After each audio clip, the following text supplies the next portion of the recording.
Putting together a roster that's capable of making the playoffs every year and earning recognition as a contender is one of the goals that all NBA franchises have in common. However, while reaching that stage can help your team get closer to a championship, it's not a guarantee to win it all. Part of that is because most contenders are constantly making changes to their roster with the hope of leaving the competition behind. But other elements have a direct impact on a team's quest to win a championship, and one of the most relevant is age. As the years go by, star players get older and start to decline, thus causing their teams to take a step back and miss on the chance of winning it all. That's a natural process that leads to rebuilding, and the Memphis Grizzlies were one of the latest victims of Father Time. But unlike most rebuilding teams, they found a player that sped up the process and almost took them back to the playoffs last season. His name is Ja Morant, and the franchise hopes he'll be the key to a new, more successful era.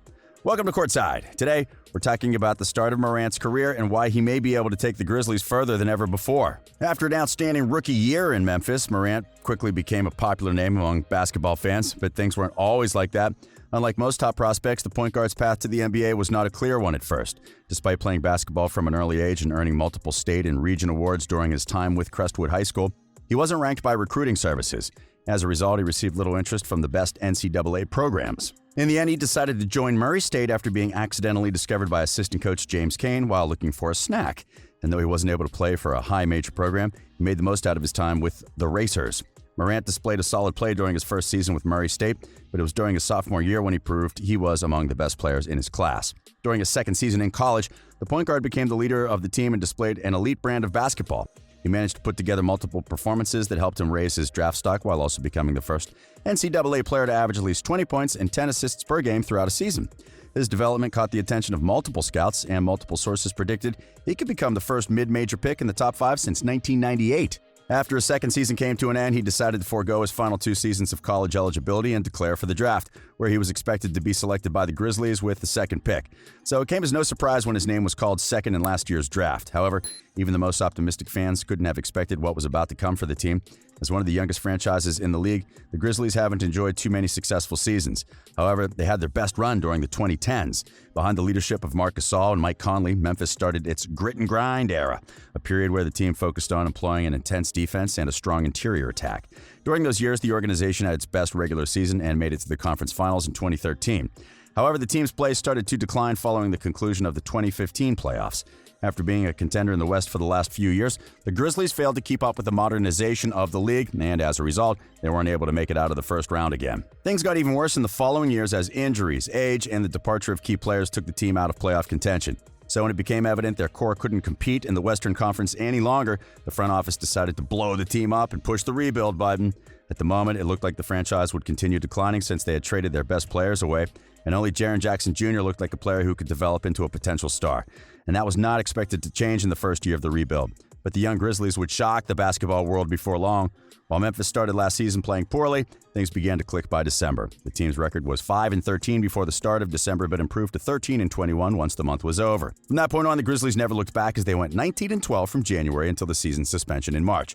By that point, the team had moved into the 8th seed and had momentum going in its favor. So what looked like nothing more than a dream before the start of the season suddenly turned into a possibility, since the team had put itself in a position where it could return to the playoffs earlier than expected. And while such a quick improvement surprised everyone at first, it quickly became evident why things were going so well for the young team.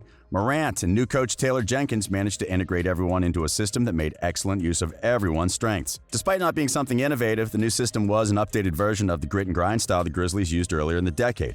Everyone was still focused on playing strong defense, but instead of taking their time to attack the basket, the new Grizzlies used their youth and agility to outrun opponents and score in transition. Of course, it took some time for everyone to learn their roles and how they were supposed to fit together, and since most of the team's key pieces were players who were still in their rookie contracts, it was natural it would take them some time to getting used to giving all of their effort on the defensive end.